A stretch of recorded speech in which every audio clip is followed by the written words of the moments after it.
Aliza talk के मुआज़्ज़िज़ सामीन को अलीज़ा कमल का सलाम। दोस्तों, उम्मीद करती हूँ आप सब खैरियत से होंगे, जहाँ रहें खुश रहें। आज मैं आपको 3 मुख्तलिफ कहानियाँ सुनाने जा रही हूँ। पहली कहानी का आगाज़ करते हैं, बढ़ते हैं कहानी की जानिब।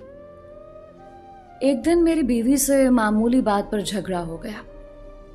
बात इतनी बढ़ गई कि मैंने कह दिया, तुम्हारी मेरी जिंदगी में मौजूदगी और गैर मौजूदगी में कोई फ़र्क नहीं है। तुम्हारी जगह कोई भी नौकरानी ये काम बेहतर कर सकती है। मेरी बात सुनकर वो आंखों में आंसू लिए दूसरे कमरे में चली गई और मैंने भी इस बात को नज़रअंदाज करके मैं आराम से सो गया। यही मंजर मेरे दिमाग में घूमता रहा जब मैं अपनी बीवी के जनाजे को कब्रिस्तान ले जा रहा था और लोग मुझे इस सदमे पर तसल्ली दे रहे थे।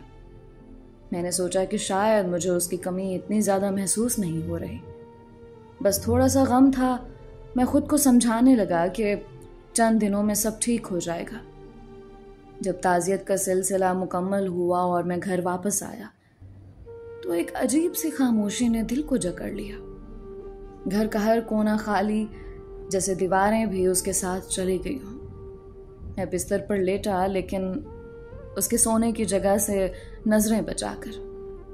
3 दिन बाद जब ताज़ियती मजालिस ख़त्म हुई, मैं सुबह देर से जागा। मैंने महसूस किया कि बीवी की जगह खाली है और कोई मुझे वक्त पर उठाने वाला नहीं है। तब मैंने पहली बार अपनी ज़ात पर इन्हिसार किया। जब मैं दफ्तर पहुंचा तो दिन बहुत सुस्त गुजरा, लेकिन सबसे ज़्यादा वो कॉल्स याद आईं जो वो रोज़ मुझे करती थी। घर के सामान के बारे में पूछती और कहती कि जल्दी आ जाना। तब मुझे एहसास हुआ कि शायद वो कॉल्स उसके प्यार और फिक्र की अलामत थी। मैं सोचने लगा कि उसकी बातों में जो शफकत और मोहब्बत थी, मैंने कभी उसकी कदर नहीं की। मैंने हमेशा उसे शिकायत और उलझन समझा, लेकिन आज मैं एक बार फिर वही बातें सुनना चाहता। अब जबकि घर बिल्कुल वीरान हो गया है, हर लम्हा 1 घंटे जैसा महसूस होता है। या अल्लाह, मैंने उसे रोज़ाना तन्हा छोड़ा, उसकी फिक्र किए बगैर। मैंने सिर्फ अपने बारे में सोचा, उसकी राहत और खुशी का कभी ख्याल नहीं किया। जब मैं बीमार होता वो मेरे लिए सारी रात जागते, मेरी देखभाल करते जैसे वो मेरी माँ हो, ना कि बीवी। अब मेरी आंखों में आंसू हैं और मैं बार बार कहता हूँ, या अल्लाह, उसे इतनी रहमत दे जितनी मैंने उसे अजियत दी। फिर मैं नींद की गहरी वादी में जा गिरा। जब मेरी आंख खुली तो मैंने देखा कि मैं बिस्तर पर हूँ और ये सब एक ख्वाब था। खुदा का शुक्र अदा किया कि ये सब एक ख्वाब था। मैं फौरन अपनी बीवी के कमरे में गया। वो सो रही थी, उसके गालों पर आंसुओं के निशानात थे। मैंने उसे जगाया और उसके हाथ पकड़कर कहा, मैं तुमसे मोहब्बत करता हूँ, मेरी जिंदगी तुम्हारे बगैर कुछ भी नहीं। जब मैंने उससे पूछा कि वो क्यों रो रही थी, तो उसने कहा, मैंने देखा कि तुम्हारी सांसें रुक रही थी, मैं बहुत डर गई थी। जरा सोचिए, अफसोस की बात है कि हम अपने प्यारों की कदर उस वक्त तक नहीं करते जब तक कि वो हमसे दूर ना हो जाए। हमें अपने अजीज़ों के साथ मोहब्बत, नरम रवि और अच्छे सलूक से ताल्लुकात मजबूत बनाने की कोशिश करनी चाहिए। अगर हमारे पास मोहब्बत और शफकत है तो हमें अपने प्यारों पर निछावर करनी चाहिए, वरना बाद में पछतावे के सिवा कुछ नहीं बचता। हमें ज़िंदगी के मुस्बत पहलुओं से सीखना चाहिए, वरना वक्त के कलम से हमें मजबूरन सीखना ही पड़ता है। बढ़ते हैं दोस्तों आज की दूसरी कहानी की जानिब। उसकी आंखों में हसरत थी, हकारत थी, नफरत थी और शायद कुछ ख्वाब भी थे जो तड़पते हुए बेबसी के साथ अपनी बेटी को देख रहा था, जो फोन पर अपने महबूब को बता रही थी कि उसने अपने बाप को जहर दे दिया है, जो कहकहा लगाते हुए कह रही थी कि उसने मोहब्बत के रास्ते का सबसे बड़ा कांटा हटा दिया है। तब मरने वाले बाप के जहन में माजी आ रहा था। जब उसकी बेटी पैदा हुई थी, और उसने बेटी की खुशी करने के लिए पूरे गांव को दावत दी थी। उसको उसके वालिदैन ने और बहन भाइयों ने रोका था कि बेटी पैदा हो तो खुशियां नहीं मनाते, बल्कि उसके अच्छे नसीब की दुआ करते हैं। तब उसने इंतहाई कड़वे लहजे में जवाब दिया था कि बेटी के पैदा होने की तो खुशियां मनाई जाती हैं, बेटी तो रब का तोहफा होता है, नेमत होती है, रहमत होती है, बेटी तो मुखलिस होती है। इस बात का सबसे बड़ा सबूत यह है कि नबी करीम सल्लल्लाहु अलैहि वसल्लम की सारी नस्ल उनकी बेटी से चल रही है। उनके यहाँ बेटी पैदा हुई, उन्होंने बेटी की परवरिश करके बताया कि बेटी की कैसे परवरिश करते हैं। उन्होंने बताया कि बेटी के पैदा होने पे कैसे खुश होते हैं और बेटी को कैसे खुश रखते हैं। ये कहानी है अब्दुल खालिक की, जिसका ताल्लुक सिंध के किसी गांव से था। अब्दुल खालिक इंतहाई गरीब शख्स था, लेकिन वो किसी का मकरूज नहीं था। अपनी मेहनत मुशक्कत करता था, अपनी मजदूरी करता था और अपने बीवी बच्चों का पेट पालता था। 5 वक्त का नमाजी और इंतहाई मुअज़्ज़िज़ इंसान था। उसके बारे में लोग गवाही देते हैं कि आज तक किसी ने उसको झूठ बोलते हुए नहीं देखा था। आज तक उसको किसी ने किसी की आंखों में आंखें डालकर बात करते हुए नहीं देखा था। आज तक उसका लहजा तल्ख हुआ या आवाज बुलंद हुई किसी ने नहीं सुनी थी। वो इंतहाई शराफत की जिंदगी जी रहा था। उसकी शादी भी एक ऐसे घराने में हुई थी जिनका ताल्लुक लोअर मिडिल क्लास से था, जो मुश्किल से 2 वक्त की रोटी कमाया करते थे। उसकी बीवी भी उसकी तरह इंतहाई दीनदार, नेक और परहेजगार औरत थी। जब वो उम्मीद से हुई तो तब भी उसको कुछ मसाइल बन गए। डॉक्टर ने उसके इलाज मुआवजा किया और कहा कि जैसे तैसे आप एक बार तो औलाद को जन्म दे लेंगी, लेकिन उसके बाद कभी आपको औलाद नहीं होगी। दोनों मियाँ बीवी के लिए गो के बज़ाहिर ये सदमा था, लेकिन अब्दुल खालिक ने अपनी बीवी को तसल्ली दी थी कि अगर हमने अच्छी तरह से परवरिश कर ली तो हमें हमारी एक ही बेटी काफ़ी है। अब्दुल खालिक की बीवी के आंसू आ गए थे।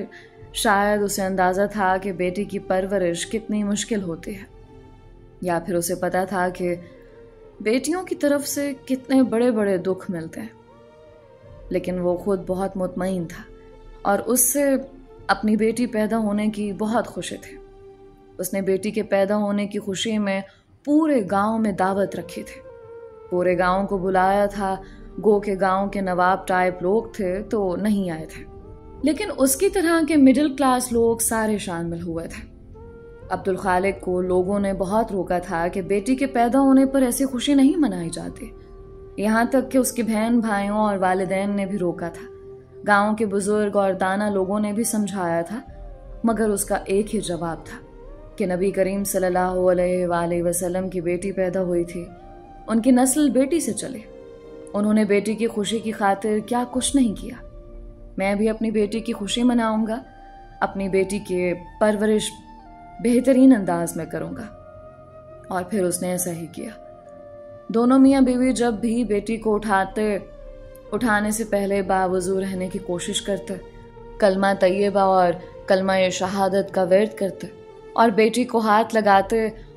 उन्होंने अपनी बेटी का नाम उल्फत रखा था, क्योंकि वो दोनों ही बेटी से इंतहाई मोहब्बत करते थे और उसको चाहते थे, और उसी बुनियाद पर उसको उल्फत का नाम दिया गया। उल्फत की परवरिश में किसी किस्म की कोई कमी नहीं छोड़ी गई थी। ख़ास तौर पर उसको दीनी तालीम देने के लिए उन दोनों मियाँ बीवी ने एक आलिम दीन का इंतखाब किया, मगर बाद में दोनों ने फैसला किया कि उसको किसी मर्द के बजाय किसी खातून आलिम दीन से तालीम दिलवाते हैं। और फिर इस काम के लिए उन्होंने अपने गांव से 5 से 6 किलोमीटर दूर एक खातून का इंतखाब किया, जिसके घर में वो अपनी बच्ची को लेकर जाते। वो खातून उनकी बेटी को इस्लामी तालीमात देती, पढ़ाती और लिखाती, इस्लाम के मुतालिक बताती, और बदले में अब्दुल खालिक की बीवी उनके घर के काम किया करते थे। उल्फत अभी आगाज़ जवानी में ही थी कि जब उसकी वालिदा सर्दियों में सख्त बीमार हुई। उसको डबल नमूनिया हुआ, जिसकी वजह से उसके फेफड़े मुतासिर हुए और फिर वो बच ना सके। इंतकाल कर गए। अब अब्दुल खालिक के लिए ये मुश्किल हो गया कि अगर वो अपनी बेटी को घर छोड़कर जाता तो बेटी की देखभाल करने वाला कोई नहीं होता था, और अगर वो खुद घर बैठा रहता तो कमाने वाला कोई वसीला नहीं था। आखिरकार दोनों बाप बेटी ने फैसला किया कि वो ये गांव छोड़कर सक्खर शहर चले जाते हैं। वहाँ उल्फत अपने वालिद को खाना और चावल वगैरह बना कर दिया करेगी, जो उसके वालिद अपने घर के बाहर बैठकर बेचा करेगा। इस तरह जो भी आमदन हुआ करेगी उसे चलो घर का सर्कल ही चल पड़ेगा। उनको ये खतरा था कि कहीं ऐसा ना हो वो लोग आमदनी से फकत घर का किराया भी अदा न कर सकें, मगर उनकी किस्मत ने उनका साथ दिया। उनको एक बड़ी कोठी में मुफ्त की जगह मिल गई। उसके बदले में अब्दुल खालिक को कोठी के कुछ काम करने होते थे। उसके बाद वो फारिग होता था और बाहर अपना काम करता। उसने चावल छोले की एक रेहड़ी लगाई, जिससे अल्लाह ताला ने उसको इतनी बरकत दी कि वो अपनी बेटी को पढ़ाने लिखाने लगा, यहाँ तक कि उसकी बेटी पढ़ लिख कर जवान हो गई। उसने अपनी बेटी की तालीम के लिए कराची की बेहतरीन यूनिवर्सिटी का इंतखाब किया, मगर वहाँ भी वो अपनी बेटी को अकेला नहीं छोड़ना चाहता था। इसलिए उसने फैसला किया कि अब वो अपनी बेटी के साथ कराची मुंतकिल हो जाएगा, ताकि वहाँ भी अपनी बेटी का ख्याल रख सके।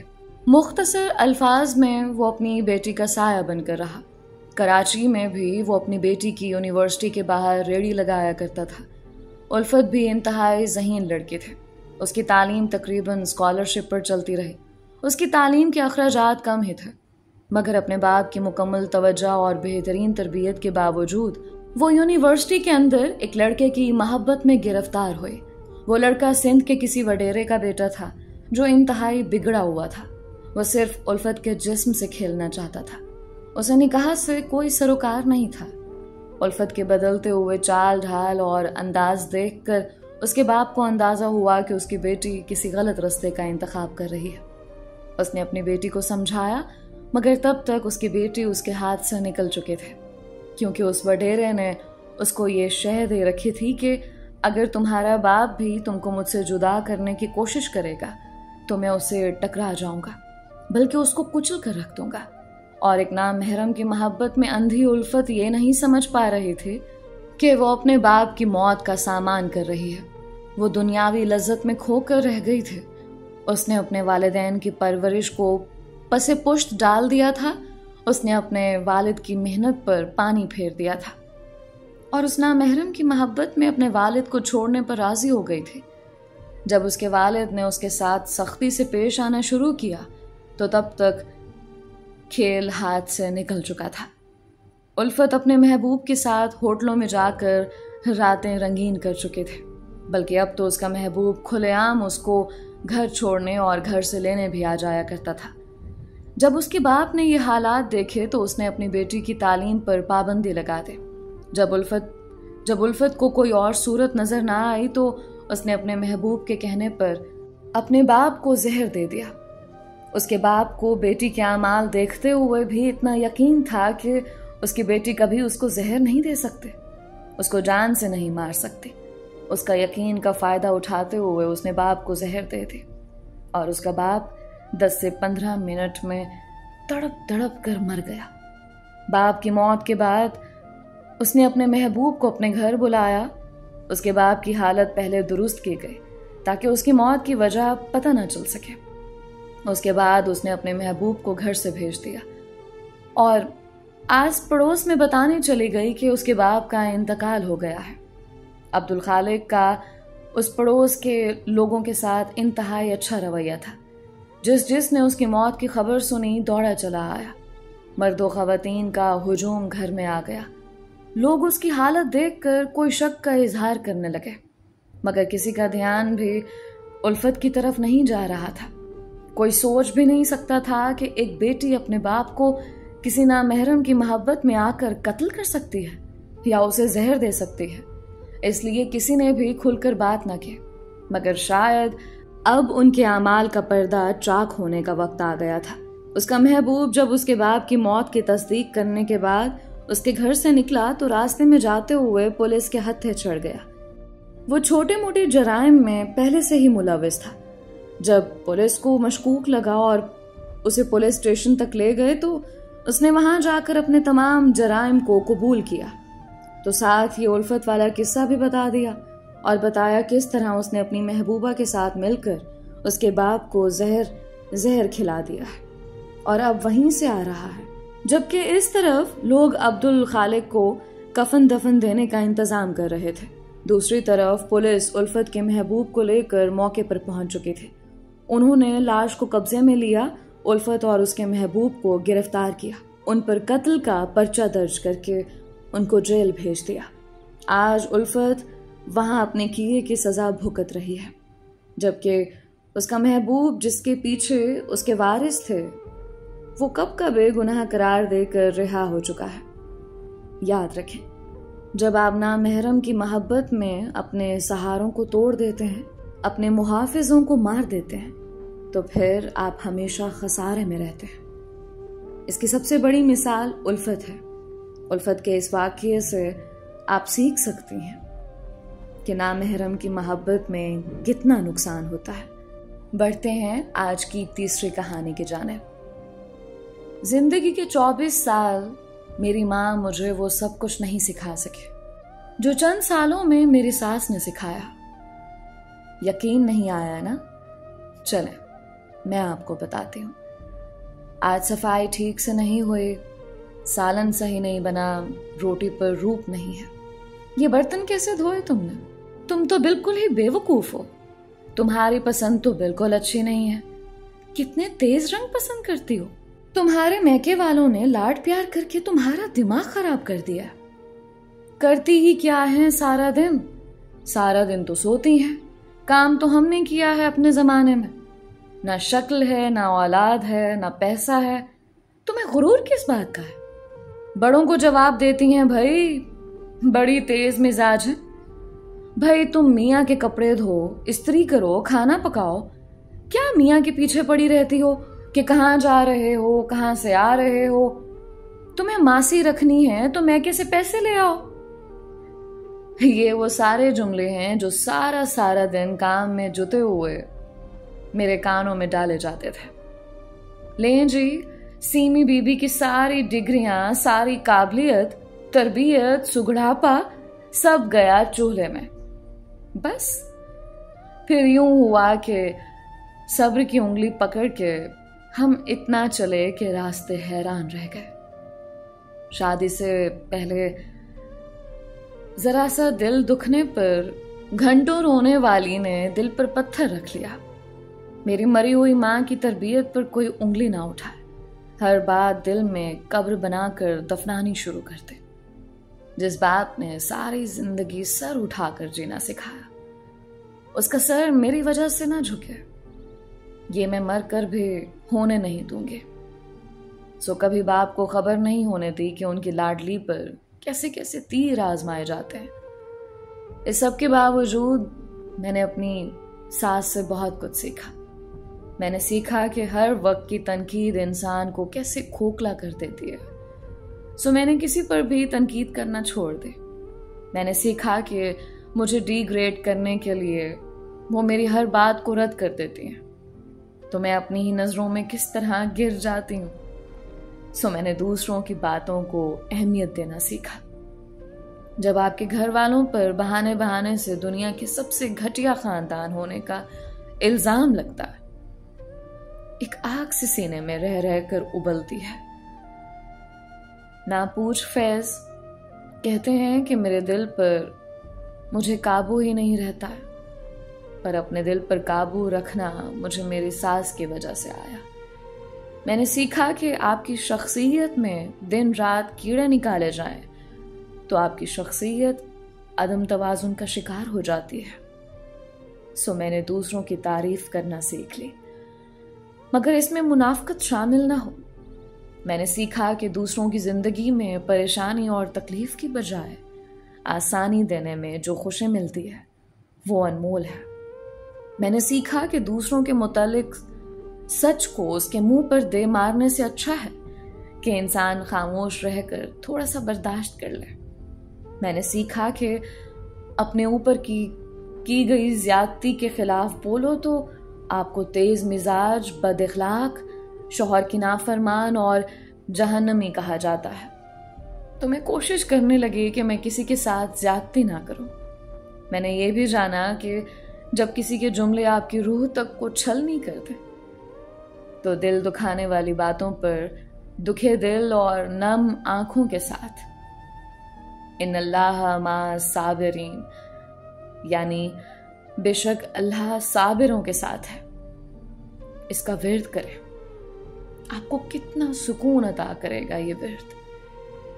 मैंने सीखा कि हर इंसान को दूसरों के साथ कंपेयर करना गलत है। हर इंसान में अल्लाह ने कोई ना कोई ऐसी काबिलियत रखी है जो उसे दूसरों से मुमताज करती है। मैंने सीखा कि दिल दुखाना सबसे बड़ा गुनाह है। ये डिप्रेशन कॉजिंग है। आप दूसरे को स्ट्रेस में डालते हो, क्योंकि दिलों में मेरा रब बसता है। मैंने सीखा कि किसी का दिल नहीं तोड़ना। मेरी माँ ने मेरी जिस्मानी सलाहियतों को परवान चढ़ाया, मगर मेरी सास मेरी रूहानी परवरिश में मुआवन साबित हुई। अगर सास का दर्जा हाई कोर्ट का होता तो नंद का दर्जा सुप्रीम कोर्ट का होता। अक्सर ससुरालों में नंद का राज होता है और वो सास और बाकी घर वालों का स्ट्रेस लेवल इतना बढ़ा कर रखती है कि घर में फिर बेबरकती का राज रहता है। पुलों के नीचे से बहुत सा पानी गुजर चुका है। कल तक जो जबर था वो जेर है और जो जेर था वो जबर है। आज पूरे घर पर मेरा कंट्रोल है। अल्लाह ने मुझे इतना दिया है कि उसका शुक्र अदा नहीं कर सकते। सबसे बड़ी दौलत जो मेरे रब ने मुझे दी है वो दिल का सुकून। लेकिन आज मैं उनके साथ वो सब नहीं करूँगी जो उन्होंने मेरे साथ किया, क्योंकि मेरे अल्लाह ने मुझे बहुत बेहतरीन बात सिखाई है। और मैंने सोचा कि आज मैं ये मैसेज आप सब लोगों के साथ शेयर करूं। खुदारा हमारी नस्लों में ये जो स्ट्रेस लेवल और नेगेटिविटी का एक दौर चलता आ रहा है, इसको खुद तक अपने पास तक कंट्रोल रखें। अपनी आने वाली नस्ल में ये सब मुंतकिल मत होने दीजिएगा। जिस अज़ियत से, जिस तकलीफ से आप गुजरे, वो तकलीफ आपने दूसरों तक नहीं पहुंचानी, क्योंकि आप सब फेस कर चुके हैं। आपसे ज़्यादा इस चीज़ का अंदाज़ा किसको होगा? तो कम से कम वो चीज़ दूसरों पर इम्प्लीमेंट मत होने दें।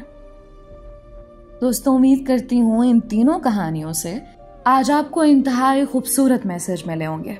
इन तमाम कहानियों से मुतालिक आपकी राय का मैं इंतज़ार करूँगी। आप सबके प्यार और सपोर्ट का बेहद शुक्रिया। आज का स्पेशल थैंक्स मिस पलवशा का, जिनका ताल्लुक KPK पाकिस्तान से है, और मिस्टर हारून का, जो कि दुबई से बिलोंग करते हैं।